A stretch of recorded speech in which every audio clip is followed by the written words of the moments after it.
Good morning. 10 के दमदार trades में आपका स्वागत है। आशीष में रहेंगे अगले आधे घंटे और हमारे साथ आशीष रहेंगे पिछले शो से, आशीष बहेती और कविता जैन, और साथ ही निर्मल बांग से स्वाति होतकर और अमित सेठ जुड़ेंगे अपनी फ्रेश टेक्निकल पिक्स के लिए। और बिग मार्केट वॉइसेस में आज हमारे साथ होंगे वेलेंटियस एडवाइजर्स के फाउंडर और एमडी ज्योति वर्धन जयपुरिया, जिनसे करेंगे एक खास बातचीत कुछ ही देर में।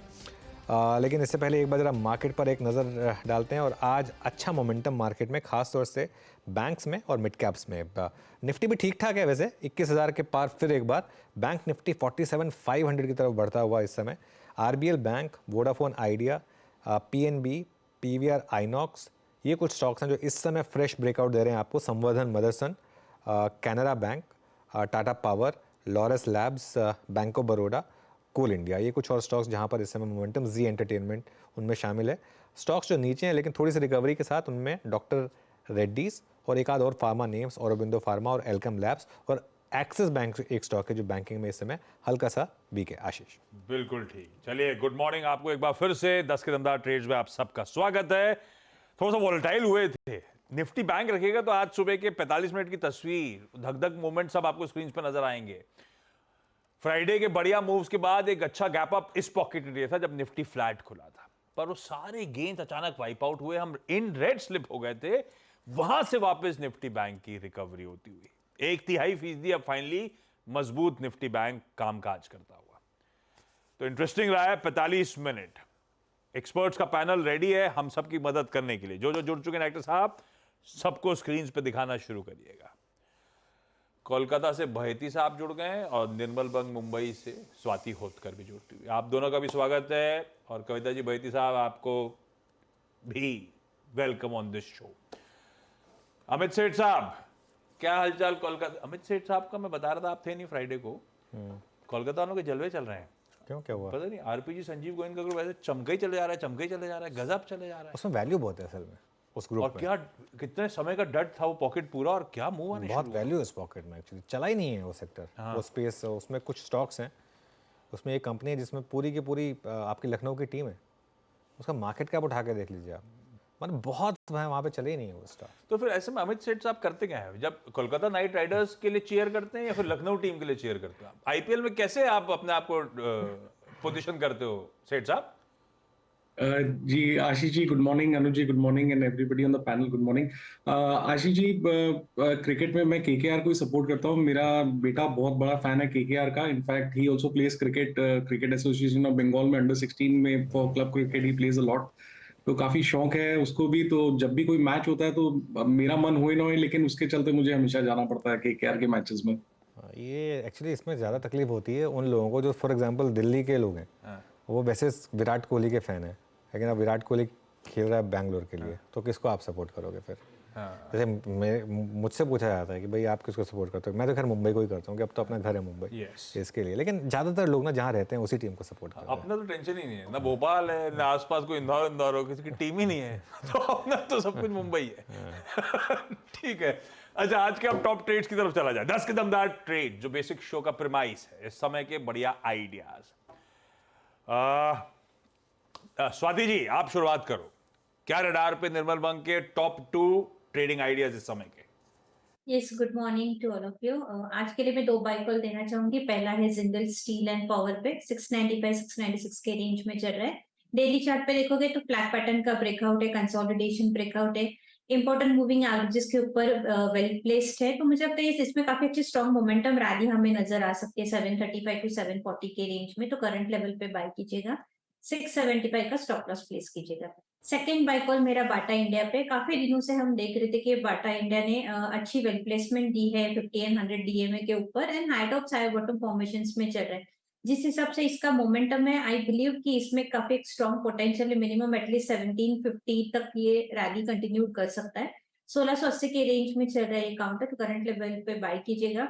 1640 का एक स्टॉप लॉस रखिएगा for immediate target of 1750 levels. Okay, चलिए, तो ये इस समय स्वाति जी की पिक्स हो गई। Amit ji, good morning. आपके 2 कन्विक्शन ट्रेड्स क्या रहेंगे आज के? जी अनु जी, पहला आइडिया रहेगा bank of Baroda. Bank of Baroda का स्ट्रक्चर काफी बेटर है, पीएसयू बैंक्स में ट्रैक्शन भी है और ये ऑलमोस्ट एक फ्लैग पैटर्न के ब्रेकआउट के वर्ज पे है। लगभग 215 रुपए 70 पैसे का इसका प्राइस है। 212 का स्टॉप लॉस रहेगा एंड 224 का इसके टारगेट्स रहेंगे। सेकंड, मैं मिड कैप आईटी के साथ जाना चाहता हूँ। मिड कैप आईटी में मुझे कोफोज का स्ट्रक्चर काफी पॉजिटिव लग रहा है। कोफोज एक अपने सपोर्ट से राइज कर रहा है पिछले 2-3 दिनों से, और आज के सत्र में भी जहाँ की बाकी आईटी स्टॉक्स थोड़े ठंडे पड़ गए हैं, लेकिन कोफोज ने अपना स्ट्रेंथ बनाया हुआ है। इसके पैटर्न्स डेली और वीकली चार्ट्स में काफी पॉजिटिव हैं। 5871 इसका प्राइस है। टारगेट्स इसके लगभग रहेंगे 6,000 रुपए के और स्टॉप लॉस रहेगा 5800 का। बैंक ऑफ बड़ौदा और कोफोर्ज रैप अप कर देंगे इन स्टॉक्स को बाद में। कविता जी, 10 के दमदार ट्रेड्स कौन से? या आशीष जी, सो एक तो बैंक ऑफ बड़ौदा ही था, बट अभी सर शेयर किए हैं। So another is UPL. UPL में मूव फर्दर एक्सटेंड होना चाहिए। ये अबाउट टू क्रॉस है अपने 20 डेज एक्सपोनेंशियल मूविंग एवरेज के। 597 के लेवल्स पर है। ये मूव एक्सटेंड होना चाहिए 604 605 के प्राइस टारगेट के लिए। स्टॉप लॉस मेंटेन करना चाहिए 593 का। सो यूपीएल पर एक बाय ट्रेड इनिशिएट कर सकते हैं। फर्दर बीईएल में एक ब्रेकआउट दिख रहा है, ग्राउंडिंग बॉटम फॉर्मेशन का breakout on a very shorter time frame. यहाँ मूव एक्सटेंड होते हुए दिख सकते हैं 165 168 के प्राइस टारगेट्स के लिए। भारत इलेक्ट्रॉनिक्स पर एक बाय ट्रेड इनिशिएट करें, 158 का स्टॉप लॉस मेंटेन करें। Bank of Baroda, BEL. अब बैंक ऑफ बड़ौदा का तो रिप्लेसमेंट आ गया मेरे पास यूपीएल, क्योंकि बैंक ऑफ बड़ौदा अमित सेठ साहब के पास भी था। खैर, सरकारी का तड़का अभी भी कंटिन्यू हो रहा है बढ़िया तरीके से। बहेती साहब, कौन से स्टॉक्स आपने आइडेंटिफाई करे? जी आशीष जी, पहला जो स्टॉक रहेगा वो ओएनजीसी पे खरीदारी की सलाह रहेगी। अगर आप 200 का कॉल देखेंगे तो हाईएस्ट कॉल राइटर्स है वहां पर, और 90 लाख के करीब कॉल राइटर्स अब ट्रैप होते हुए देखने मिल रहे हैं, और एक रेजिस्टेंस एरिया का वो ब्रीच करने के लिए तैयार है। हमें लग रहा है कि यहाँ से एक बड़ा मूव ओएनजीसी में वापस देखने मिल सकता है। 207 के टारगेट के लिए इसमें खरीदारी की सलाह रहेगी। जो इसमें स्टॉप लॉस मेंटेन करना है वो 195 का एक एसएल मेंटेन करें ओएनजीसी में। सेकंड जो कॉल हमारी रहेगी वो एसबीआई में खरीदारी की सलाह रहेगी, जहां सारे पीएसयू बैंक में एक रैली, बहुत अच्छी रैली देखने मिली है। एसबीआई में वैसा कैचअप अभी तक हमने नहीं देखने मिला, और एक हमें लग रहा है कि अब एसबीआई में यहाँ से एक मूव देखने मिल सकता है, और risk reward point of view से भी काफी फेवरेबल लग रहा है एसबीआई हमें। तो 610 के स्टॉप लॉस लगाकर खरीदारी की सलाह रहेगी for a target of 625 and 630 के टारगेट्स के लिए। ओके, चलिए एसबीआई आज अच्छा मोमेंटम है एक्चुअली पीएसयूज में, पीएसयू बैंकों में तो खास तौर से, और आरबीएल बैंक एक बार आप वापस रिविजिट करते हैं 4% ऊपर। आज सुबह सुबह इसमें एक ब्रेकअवे गैप हुआ था। एक और स्टॉक आशीष एकदम से मूव आया इसमें, डिक्सन टेक। यस, नजर में है ना, 2% एकदम से मूव आया इस स्टॉक में। ये देखिए वैल्यूएशन 6000 के ऊपर कंफर्टेबली क्या एक्यूमुलेशन चले जा रहा है। जो अभी ये बीजेपी की विक्ट्री आई थी उसके बाद हमने प्रकाश दीवान का एक इंटरव्यू किया था। हाँ। तो उसमें मैंने यही पूछा था, तो उन्होंने कहा था कि स्टॉक्स यही चलेंगे सारे। ये मतलब क्योंकि आपको सिर्फ और एक डिक्सन से काम चलेगा भी नहीं इस देश का। ये वाली जो स्पेस है, क्यों इसमें एकदम से, देखिए इसमें क्या हुआ, एक मोमेंटम आया, फिर 3-4 कंपनियां लिस्ट हुई, फिर वो ऑब्वियसली थोड़ा सा फिजल आउट हुआ। लेकिन ये स्पेस जो है, ये मतलब मोमेंटम यहीं से आना है। अगर आपका मेक इन इंडिया का वो है, तो उसमें जो बनाएगा वो यही लोग बना पाएंगे ना at the end of the day. और इनके लिए ये वैल्यूएशन का गेम है ही इसमें, क्योंकि इसमें क्या है ना, हम नियर टर्म का वैल्यूएशन देख रहे हैं, मार्केट कुछ और फोकस कर रहा है। तो ये एक बहुत शानदार मूव है। अच्छा आशीष, एक और स्टॉक जो मेरी फ्राइडे को नजर गई थी, एक बार आप चार्ट लेकर आइए, हम इसकी बात बहुत कम करते हैं ऑफ लेट, डीमार्ट, क्योंकि काफ़ी समय से हमने डीमार्ट डिस्कस नहीं करा था। डीमार्ट का एक बार 1 महीने का चार्ट लेकर आइए, क्योंकि लगातार ट्रेंड के हमने आउट परफॉर्मेंस की बात की थी। ये खैर आज का चार्ट है इसका, लेकिन इसका 1 महीने का चार्ट लेकर आइए और देखिए लोअर लेवल से इसमें एकदम से काफ़ी मोमेंटम आया। तो मार्केट में ना अभी भी अच्छे आइडियाज़ लोअर लेवल पर लोग काफ़ी ले रहे हैं, और डिक्सन में तो खैर बहुत शानदार मोमेंटम आया एकदम से। हाँ। और डिक्सन के लिए हाईलाइट है ये कॉन्ट्रैक्ट मैन्युफैक्चरर्स का पापा इस देश का। बिल्कुल। और ठीक है, ये मिनिस्क्यूल वेफर थिन मार्जिन्स पे कॉन्ट्रैक्ट मैन्युफैक्चरर्स काम करते हैं, वो बिजनेस मॉडल ही वही होता है, पर जिस तरह के रेवेन्यू ऐड ऑन कर रहा है वो सारे कैलकुलेशन। अभी उन्होंने जो नया प्लांट खोला है Xiaomi के लिए, जो मोबाइल खड़ा करना, ब्यूटीफुल है। मतलब ये कंपनी अपने आप को इससे ट्रांसफॉर्म कर रही है। कहाँ कॉन्ट्रैक्ट मैन्युफैक्चरिंग की शुरुआत हुई थी इसकी जब आईपीओ आया था, और कहाँ आज की डेट में इसके रेवेन्यू मिक्स पूरी तस्वीर बदल दी है इसने। इस समय सबसे बड़ा प्लेयर मोबाइल के लिए ये कंपनी हो चुका है। और रेवेन्यू शेयर इसका सबसे ज्यादा उससे बढ़ता हुआ। खैर, टॉप लाइन हर साल मैसिवली बढ़ती हुई। डिक्सन टेक्नोलॉजीज, भाईती साहब हैं क्या? भाईती साहब, फंडामेंटली तो खैर बहुत क्वेश्चन मार्क रहते रहे, वो रहेंगे। क्या मूव है, लेकिन अभी भी हाथों हाथ ले रहे हैं हम 6000 के ऊपर, 6100 के ऊपर कामकाज होता हुआ। क्या करोगे आप इस मोमेंटम में पार्टिसिपेट करने के लिए? एंटर कर लोगे इन लेवल्स पे क्या? जी आशीष जी, ट्रेडिंग पर्सपेक्टिव से जरूर ऐड करना चाहिए इन लेवल्स पे भी, क्योंकि जिस हिसाब का मोमेंटम है उसे चेज किया जा सकता है और ओवरऑल मार्केट भी काफी बुलिश दिखा रहा है, तो थोड़ा सा भी एक रिस्क जरूर लिया जा सकता है इन लेवल्स पे। जो स्टॉप लॉस इसमें मेंटेन करना है वो एग्जैक्टली आज का जो डे लो है 5970, उसी का एक एसएल मेंटेन करें। मुझे लग रहा है कि इसमें 2 से 3 दिन में 6300 और 6380 तक के लेवल्स देखने मिल सकते हैं। अच्छा, गावा सर अब है नहीं हमारे साथ, लेकिन उनका एक प्रेफर्ड पिक था नौकरी, इन्फो एज। लगातार इस पर रिकमेंडेशन आई है, पिछले हफ्ते भी आई थी और अब देखिए फ्रेश एक बार इसमें मोमेंटम, अच्छे मोमेंटम आ रहे हैं मार्केट में इस समय। ये मुझे लग रहा है कि थोड़ा सा मार्केट ने एकदम से वापस प्लेटफॉर्म कंपनियों की तरफ एक थोड़ा सा रुख दिखाना शुरू किया है। इन्फो एज में अच्छा मूव आया एकदम से। और उसके अलावा एक आज जो 2-3 स्पेसेस रही हैं फोकस में, डिफेंस, ये कॉन्ट्रैक्ट मैन्युफैक्चरिंग वाली स्पेस और पीएसयू बैंक्स, यहाँ पर फिर से एक अच्छा मोमेंटम आ रहा है। जीएमआर वापस लेकर आई है, मेरे ख्याल से अब डे हाई क्रॉस करने की तैयारी कर रहा है। 6975 तक के लो लगाए इसने, जीएमआर ने, और अब वापस थोड़ा सा ऊपर मोमेंटम दिखाने की कोशिश कर रहा है। 3.5% ऊपर यहाँ पर जीएमआर। अमित सेठ जी, ये मल्टी ईयर ब्रेकआउट के बाद अब क्या टारगेट्स होंगे यहाँ पर जीएमआर में लॉन्ग टर्म में? जी अनु जी, जीएमआर में हमने एक फॉलिंग ट्रेंड लाइन का ब्रेकआउट लगभग 5960 के लेवल पे देखा था और परसों के सत्र में एक sharp run up with volumes हमने यहाँ पे देखे हैं। इसका ब्रेकआउट लगभग 68 के लेवल पे आया है, तो जिस हिसाब से हम टाटा पावर में स्ट्रेंथ देख रहे हैं, आफ्टर द ब्रेकआउट कंटिन्यूस हल्का सा डिप आता है फिर ऊपर चले जाता है, तो वैसा ही स्ट्रेंथ हम यहाँ पे देखेंगे, because last week breakout has been backed by massive volumes. तो कोई भी डिप आए तो लेने की सलाह है।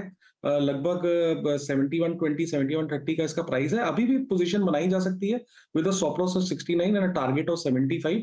डिप मिले तो और भी ज्यादा बेटर रिस्क रिवॉर्ड हो जाता है हमारा। स्वाति जी, संवर्धन मदरसन देखिएगा, आज फिर से बढ़िया लॉन्ग्स ऐड होते हुए। राइटर साहब, थोड़ा सा लंबा चार्ट महीने भर का खोलो आप। नवंबर एंड से ऑलरेडी 10 रुपए के आसपास का मूव है कुछ ही दिनों में। इस तरह का मोमेंटम पकड़ रखा है इस स्टॉक ने, और आज भी बढ़िया फ्रेश लॉन्ग्स जुड़ते हुए। क्या करना चाहिए Swati ji? Yes Ashish ji, definitely view positive है, क्योंकि सितंबर से जिस हिसाब से हम लोग ने ये पर्टिकुलर स्टॉक में फॉल देखा है 103 से ऑलमोस्ट 90 तक, वो डाउनवर्ड चैनल में ट्रेंड बढ़ता है। अभी वो चैनल से बाहर आया है ना, एक ट्रेंड रिवर्सल हमें नजर आ रहा है। मुझे लगता है वेरी सुन ये काउंटर 3 डिजिट में एंटर हो जाएगा। अपसाइड मुझे लगता है कि 102 का एक इमीडिएट ब्रेकआउट लेवल से वो एक बार ब्रेकआउट 110 115 के लेवल्स मुझे नजर आए, तो करंट लेवल पे रिस्क रिवॉर्ड रेशियो भी काफी फेवरेबल है। बाय किया जा सकता है 93 का स्टॉप लॉस प्लेस करके for immediate target of 110 levels. Okay, चलिए फिर अब एक काम करते हैं, इस पैनल को थैंक यू बोलने का टाइम आ गया। एक छोटा सा ब्रेक लेंगे हम यहाँ पर, और जब ब्रेक लेकर वापस लौटेंगे तो बिग मार्केट फोर्सेस हमारे साथ वेलेंटिस एडवाइजर्स के फाउंडर और एमडी ज्योति वर्धन जयपुरिया जुड़ेंगे इस छोटे से ब्रेक के बाद। अब हमारे साथ हैं वेलेंटिस एडवाइजर्स के फाउंडर और एमडी ज्योति वर्धन जयपुरिया, जिनके पास इक्विटी मार्केट्स में 3.5 दशक से ज़्यादा का अनुभव है और ये देश के टॉप स्ट्रेटजिस्ट में गिने जाते हैं। आइए समझते हैं इनसे कि कौन सी थीम्स मार्केट के लिए यहाँ पर बड़ी रहने वाली हैं। और ज्योति वर्धन साहब आजकल काफ़ी बिजी हैं। मैं लास्ट वीक गया था कॉफ़ी पीने के लिए वीकडे पे, और मुझे ज्योति सर दिख गए थे। कोई क्लाइंट मीटिंग में बिजी थे, तो इसके लिए मैंने उनको डिस्टर्ब नहीं किया, लेकिन वो मैं समझ गया था कि कोई ना कोई डील की तैयारी हो रही होगी वहाँ पर। ज्योति सर, गुड मॉर्निंग। बताइए फिर क्या क्या लग रहा है मार्केट में इस समय? और काफ़ी अच्छा मोमेंटम, DIIs FIs सभी बाय कर रहे हैं अब। हाँ अनुज जी, तो एक तो सीजनल रैली होता ही है, यदि अपने देखे तो जनरली नवंबर दिसंबर अच्छा महीना रहता है। और दूसरा है ना, एक दूसरा जो सीजनल रैली है वो प्री इलेक्शन का रैली है। तो पिछले यदि 9 इलेक्शन देखे तो 9 इलेक्शन में 8 इलेक्शन में मार्केट ने अच्छा रिटर्न दिया है 6 महीना पहले खरीदे तो। और है ना, एवरेज रिटर्न 14% आता है। 8 और है ना, बहुत ही मुश्किल होता है नेगेटिव रिटर्न आना। तो लोगों की उम्मीद रहती है कि गवर्नमेंट आएगा, उसके बाद है ना अच्छे रिफॉर्म्स आएंगे। इस बार जो अपना असेंबली इलेक्शंस आए वो काफी है ना उम्मीद से बेहतर आ गए थे, तो इसलिए रैली और है ना बढ़त मिल गई है रैली को। तो रैली को बढ़त मिली है। एक व्यू ये बन रहा है कि डोमेस्टिक फेसिंग स्टॉक्स पर अब इस समय फोकस किया जाए। आप सहमत हैं उससे? हाँ, हम सहमत है। तो पिछले 2 साल से देखें तो हम लोग का एक ही थीम रहा है, बाय लोकल अवॉइड ग्लोबल। तो वो थीम में अभी तक सहमत है हम लोग, क्योंकि भारत की जो इकोनॉमी है वहां पे ना सबसे बेहतर ग्रोथ है दुनिया में। अगले 4-5 साल भी देखें तो एक तरह से भारत फास्टेस्ट ग्रोइंग इकोनॉमी रहना चाहिए वर्ल्ड के लिए। तो उस हिसाब से ना जो भारतीय कंपनीज है उसमें ज्यादा विजिबिलिटी है ग्रोथ की, जो शायद है ना इंटरनेशनल कंपनीज में इतनी विजिबिलिटी नहीं है अभी। इंटरेस्टिंग। तो भाई अच्छे मूव, ज्योति सर गुड मॉर्निंग। गुड अच्छे मॉर्निंग। मूव्स हमने ऑलरेडी एंजॉय करे, बहुत सरप्राइज करा होगा शायद सबको जिस तरह से बड़े बड़े साइकोलॉजिकल बैरियर्स बाजार तोड़ता ही चला गया। 21,000 के पार आके हम खड़े हुए हैं एक बहुत छोटे स्पैन ऑफ टाइम में। वो 19 से 21 की जर्नी तो हमने बहुत जल्दी पार कर ली। पॉलिटिकल स्टेबिलिटी आएगी इलेक्शन वर्डिक्ट के बाद, ये लग रहा है, उसका भरोसा जाग रहा है। पर इस तरह के मूव्स के बाद एट 21,000 आपने आई एम श्योर बाजार को रीअसेस करा होगा। हिस्टोरिकली आप कह रहे हो 14% के आसपास की औसतन प्री इलेक्शन रैली आती है, उस लिहाज से तो दमखम अभी भी नजर आता है। लेकिन एट 21,000 आप लोग का रीअसेसमेंट क्या कह रहा है बाजार को लेकर? कितने कंफर्ट में अभी भी हम हैं? तो देखिए, वैल्यूएशन सस्ते नहीं रहे, वैल्यूएशन अब महंगे हैं। और जब भी वैल्यूएशन महंगे रहते हैं उसका मतलब कि अगले 6 महीने में शायद रिटर्न ज्यादा नहीं आएगा। एक तरह से टाइम करेक्शन आ सकता है जिससे वैल्यूएशन थोड़े लाइन में आ जावे। दूसरा जो है ना बाजार में दिक्कत है वो है ग्लोब का, कि फेड का क्या रुखैया रहेगा। अभी तो सब लोग सोच रहे हैं कि फेड जल्दी से ना ब्याज कम कर देंगे अगले साल। पर हम लोग का जो अनुमान है मेरे हिसाब से अगले 4-6 महीने में ब्याज कम नहीं होएगा। उनका है ना यही टोन रहेगा कि ब्याज अब बढ़ेगा नहीं, इन्फ्लेशन कम आ रहा है, पर हम लोग वेट एंड वॉच पे है। तो शायद है ना इंटरेस्ट रेट वैसे ही रहेंगे। तो एक बार कहीं पे मार्केट थोड़ा सा उस हिसाब से प्राइस करेक्शन भी दे सकता है और एक टाइम करेक्शन दे सकता है, जो अच्छा रहे बाजार के लिए। क्योंकि है ना एक जो रिटर्न आया है वो अब्जॉर्ब हो जावे, जो वैल्यूएशन महंगे हो गए वो टाइम करेक्शन के साथ थोड़े है ना सस्ते हो जावे, तो अच्छा रहे कि अगले लेग ऑफ रैली के लिए वो तैयार हो जावे बाजार। ये इंटरेस्टिंग। तो भाई 4-6 महीने आप लॉजिकली एक्सपेक्ट मत करो कि फेड अपने दरों में कटौती की शुरुआत करने जा रहा है। और बाजार क्या फैक्टर इन कर रहा है, खासतौर पे अमेरिका के क्या, फिर उसका मतलब हम सब डाइजेस्ट यही कर रहे हैं कि अब वो धीरे धीरे एक्सपेक्टेशन चढ़ चढ़ के आ गई है मार्च में कि शायद ब्याज दरों में कटौती की शुरुआत हो जाएगी। वो एक्सपेक्टेशन बिल्ड अप हो गई हैं। तो ये बाजार के लिए थोड़ा सा डिसअपॉइंटमेंट हो सकता है और शायद price wise time wise correction. Price wise तो आता नहीं आजकल, लो लेवल पे कोई ना कोई ज्योति से खरीदना आ ही जाता है। हाँ, टाइम वाइज तो एक करेक्शन आता हुआ नजर आया। पता है, आपने कहा बाय लोकल अवॉइड ग्लोबल, मतलब बेसिकली डोमेस्टिक फोकस स्टोरीज पे आप लोग वैलेंटियर्स एडवाइजर्स पूरी तरह से फोकस कर रहा है। मेरा जहन में सवाल था, क्या खरीदना है उस पर आऊं उससे पहले क्या अवॉइड कर रहे हो आप उस पर? तो अवॉइड बेसिकली ये ग्लोबल थीम्स ही हैं जिनको अवॉइड कर रहे हो या कुछ और भी? और ग्लोबल थीम से क्या मतलब बेसिकली आईटी, फार्मास्यूटिकल्स, ये पॉकेट अवॉइड कर रहे हो आप लोग क्या? तो आशीष जी, 2 साल से हम लोग के पास सॉफ्टवेयर बहुत अंडरवेट है। सॉफ्टवेयर का कोई स्टॉक नहीं है हम लोग के पास, अभी भी अवॉइड कर रहे हैं उसको। हालांकि है ना हम लोग के स्क्रीन में आ रहा है कि काफी अंडर परफॉर्म कर गया है सॉफ्टवेयर, तो यहाँ कुछ पॉजिटिव हो सकता है क्या। पर हम लोग का मानना है कि वहाँ पे यूएस इकोनॉमी अभी भी थोड़े दिक्कत में है, थोड़े नेगेटिव सरप्राइजेस आ सकते हैं। तो कोई बहुत नेगेटिव न्यूज आए तब लेना चाहिए। फार्मास्यूटिकल हम लोग 1.5 साल से अवॉइड कर रहे थे, पर इस साल 6 महीना पहले हम लोग फार्मास्यूटिकल में पोजीशन ले लिए हैं, क्योंकि वहां पे ना जो यूएस जनरिक का काफी प्राइस प्रेशर था। यूएस जनरिक का यदि अपने पिछले 5 साल देखे, हर साल प्राइस गिर जाते थे। तो जो भी कंपनीज यूएस जनरिक को सप्लाई करते थे उनके है ना जो नतीजे हैं वो अच्छे नहीं आते थे। पर अब वो है ना यूएस का जो प्राइस प्रेशर है जनरिक्स का, वहां पे प्राइस एक तरह से बढ़ता नहीं है, पर फ्लैट हो गया है, अब गिरना बंद हो गया है। तो गिरना बंद होने के कारण वहां से जो नेगेटिव ग्रोथ आता था वो बंद हो गया है। तो फार्मास्यूटिकल में हम लोग पोजीशन लिए हैं। एक दूसरा सेक्टर जो हम लोग के पास काफी कम है वो डोमेस्टिक सेक्टर है, वो है कंज्यूमर सेक्टर। तो इसके दो कारण है हम लोग का मानना है। एक तो यदि अपने गवर्नमेंट की बजट देखे तो पिछले 5 साल में government capex as a percentage of GDP 1% से करीब 2% के आसपास आ गया। तो गवर्नमेंट का ज्यादा पैसा जा रहा है कैपेक्स में। उसी समय पे जो है ना सब्सिडीज है वो घट के 100 बेसिस पॉइंट घट गई है। तो एक तरह से गवर्नमेंट ने सब्सिडीज घटा दी जो कंज्यूमर को हेल्प करता है, और है ना कैपेक्स बढ़ा दी जो है ना कैपेक्स कंपनीज को हेल्प करता है। इसके कारण हम लोग है ना कंज्यूमर में ज्यादा अवॉइड कर रहे थे, और अभी भी है ना ज्यादा कंज्यूमर स्टॉक्स नहीं है। दूसरा है कि कंज्यूमर स्टॉक्स अपने 2008 से 2020 देखे तो काफी जोर से बढ़ी थी, वहां वैल्यूएशन बहुत महंगे हो गए थे। तो टाइम वाइज वो वैल्यूएशन करेक्ट हो रहा है धीरे धीरे, पर अभी भी है ना वो वैल्यूएशन महंगे रख रहे हैं। तो एक तरह से है ना थोड़े डोमेस्टिक सेक्टर्स भी हम लोग अवॉइड कर रहे हैं जो ज्यादा कंज्यूमर फेसिंग है। ओके एक और सेक्टर, सिंस आपने बात की डोमेस्टिक सेक्टर्स की, डिफेंस में बहुत पैसा बना है, ज़बरदस्त। क्या अभी भी इन लेवल्स पर भी इन्वेस्ट किया जाए यहाँ पर? तो अनुज जी आप ऐसा जो बोले एकदम सही है। 2 साल पहले इसमें एक तरह से इजी ट्रेड था, क्योंकि एक तो ये अंडर ओन थे और ये अंडर वैल्यूड थे। अब ये दोनों चीज नहीं रहे, अंडर ओन्ड भी नहीं रहे और अंडर वैल्यूड भी नहीं रहे। वैल्यूएशन एक तरह से ना कोई सही लेवल पे पहुंच गया है। यहाँ से पैसा बनेगा अर्निंग्स ग्रोथ का, जो अभी तक अपने को बना काफी पैसा री रेटिंग से बना कि वैल्यूएशन है ना इसके बढ़ गए और अर्निंग्स ग्रोथ आने लगी। यहाँ से जो पैसा बनेगा वो रहेगा अर्निंग्स ग्रोथ लेड। यदि अर्निंग्स ग्रोथ कोई कारण से आना बंद हो गया, यदि कुछ है ना गवर्नमेंट का रवैया चेंज हो गया या जो प्राइवेट सेक्टर का कैपेक्स का उम्मीद है वो आना बंद हो गया, तो फिर ये शेयर में थोड़े दिक्कत आ सकते हैं। हम लोग का मानना है यहाँ से भी अभी भी अर्निंग्स ग्रोथ काफी स्ट्रांग आएगी, क्योंकि साइकिल अभी चलना चालू हुआ है और वो अर्निंग्स ग्रोथ लेड पैसा बनेगा। जो पिछले 2 साल में बना उस तरह का रिटर्न नहीं आएगा, पर फिर भी मार्केट बीटिंग रिटर्न्स आ जाएगा इसमें। डॉक्टर साहब जरा इरिडा का स्टॉक दिखाइए। 10% की मूव के ऊपर अब 18% और उछाल इरिडा में देखने को मिल रहा है।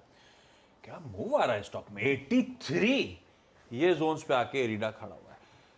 ज्योति सर ये हो क्या? अच्छा ये बात सही है, पावर में बहुत कुछ हुआ, गजब के इंक्रीमेंटल रिफॉर्म्स, कोई स्मार्ट मीटर्स हो, कोई लेट पेमेंट के सरचार्ज इंट्रोड्यूस करना, कोई फ्यूल एडजस्टमेंट के सरचार्ज, सब कुछ हुआ। लेकिन इस तरह के मूव्स, इस तरह की पावरफुल रैली ये चल क्या रहा है? और मोमेंटम राइड करना तो अपनी जगह ठीक है, फ्रेश एंट्री बन रही है क्या स्पेस में, या वैल्यूएशन अब बिल्कुल अनजस्ट होने लगे हैं? हाँ तो आशीष जी देखिए, जैसे मैंने कहा ये पूरा सेक्टर में एक तरह से वैल्यूएशन रीरेटिंग काफी हो चुकी है। अब यहाँ से थोड़ा सिलेक्टिव होना चाहिए, मोमेंटम में नहीं खेलना चाहिए, क्योंकि कई है ना लॉन्गर टर्म थीम्स है। जैसे रिन्यूएबल थीम है लॉन्गर टर्म की, भाई यहाँ पर से है ना अगले 5 साल भी देखे तो रिन्यूएबल ज्यादा ज्यादा प्रतिशत होते जाएगा पूरे पावर सेक्टर का, और कोल जो है वो थोड़ा कम होते जाएगा। तो एक तरह से ग्रोथ विजिबिलिटी है। फिर भी वैल्यूएशन को भी ध्यान में रखना चाहिए। इन जनरल जहाँ पे वैल्यूएशन काफी महंगे हो गए हैं, वहां पे जो मार्जिन ऑफ सेफ्टी चाहिए अपने को स्टॉक्स लेने में, वो नहीं मिल रहा है। कई स्टॉक्स में आजकल मार्जिन ऑफ सेफ्टी नहीं है, तो वहां पे फिर अनलेस एकदम अपना विजिबिलिटी बहुत स्ट्रांग है। और हम लोग क्या करते हैं कि एक बेस केस सिनेरियो करते हैं अर्निंग्स का, एक बुल सिनेरियो, एक बेयर सिनेरियो। तो है ना बेस केस में यदि रिटर्न बने तो ही लेते हैं, बुल सिनेरियो है ना पे नहीं जाते हैं कि बुल सिनेरियो हो जावे तो। बेस केस पे करते हो, सोचते हैं ये बेयर सिनेरियो में कितना हो सकता है, उसमें ना डाउनसाइड है कि उसमें थोड़ा सा रिटर्न बनेगा, और फिर ही लेते हैं ये सब स्टॉक्स में। क्योंकि जहां भी ज्यादा मोमेंटम आता है वहां पे वैल्यूएशन महंगे बहुत जल्दी हो जाते हैं। ओके अच्छा, एक स्पेस जहाँ पर वैल्यूएशन कंफर्ट में है लेकिन पैसा नहीं बना है, ज्योति जी, वो हैं जो एक समय के एफआई के टॉप 2 फेवरेट स्टॉक्स हुआ करते थे, एचडीएफसी बैंक और कोटक। यहाँ पर अब क्या आपको लग रहा है जो इतने 3 साल की अंडर परफॉर्मेंस है वो खत्म होने के साइंस हैं? तो हम लोग का 2-3 साल से व्यू रहा है कि जो कॉर्पोरेट बैंक्स है वो ज्यादा बेहतर करेंगे, जो रिटेल बैंक्स है वो इतने अच्छे नहीं करेंगे। और इसके 2 कारण थे। एक तो ना जो वैल्यूएशन डिफरेंशियल था वो काफी था। एक तरह से जो रिटेल बैंक्स थे वो 3.5-4 टाइम बुक पे ट्रेड कर रहे थे, जो कॉर्पोरेट बैंक्स थे वो 1.5 टाइम बुक पे ट्रेड कर रहे थे। दूसरा, कॉर्पोरेट बैंक्स के अर्निंग्स काफी खराब आए थे, क्योंकि वहां पे ना बैलेंस शीट क्लीन अप हो रहा था, एनपीएल प्रोविजनिंग हो रहा था। और अब वो एनपीएल प्रोविजनिंग खत्म हो गए थे, तो उनके अच्छे आएंगे नतीजे। तो ये दोनों अभी देखे तो ये ट्रेंड प्ले आउट हो गया एक तरह से। जो वैल्यूएशंस है अभी, वैल्यूएशंस काफी है ना एक तरह से सिमिलर से हो गए हैं।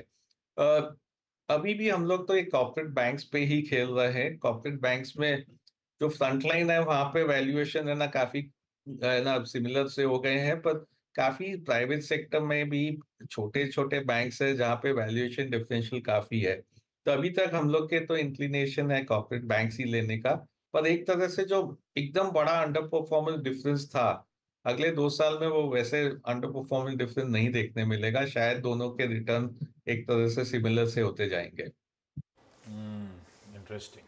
ठीक है, और ये देखा भी कॉर्पोरेट फेसिंग जो थे लेंडर्स, कोई आईसीआईसीआई, कोई एक्सिस बढ़िया कैचअप प्ले करते हुए नजर आए। रिटेल फेसिंग कोई कोटक, कोई एचडीएफसी बैंक पस्त पड़े। ये कहानी थी। खैर, ज्योति सर हमेशा की तरह इस तरह की influential, powerful, severe, strong commentary के लिए, ये वैलेंटाइंस का मतलब यही हुआ ना? हाँ powerful। कमेंट्री के लिए आपका बहुत बहुत धन्यवाद। थैंक यू सो मच जुड़ने के लिए। धन्यवाद Ashish ji, Anuj ji. Thank you sir. Thank वापस you। हरे में आ गए भाई साहब। बढ़िया तरीके से निफ्टी बैंक वापस रिस्टोर कर रहा है अपने सुबह के हाईस। बिल्कुल। और आशीष, एक डिप दी मार्केट ने आपको आज। हाँ। वो और जो हमने बात की थी ना कि उन डिप्स में घबराना नहीं। प्रॉब्लम क्या हो जाती है ना, उस डिप में घबरा जाते हैं लोग। ये देखिए क्या शानदार आपको एंट्री दी मार्केट ने, अच्छी अपॉर्चुनिटी दी निफ्टी बैंक में आपको, और ऑलमोस्ट जोन में आया जिस जोन में बाय जोन है, और वहाँ से फिर तगड़ी रिकवरी, और अब ये जा रहा है मार्केट हाई लेवल पे। ये एफआई बाइंग है, सिंपल। जिस तरीके से बैंक्स चल रहे हैं ना आज, ये क्लियरली एफआई बाइंग है आशीष। फुप्पा संभाल रहे हैं, डीआई ने संभाला था, फुप्पा संभाल रहे हैं, और बाजार बढ़िया नोट पे है। एक काम करें, 10 के दमदार ट्रेड समेटने का समय। नीरज जी आ गए। अब आप लोग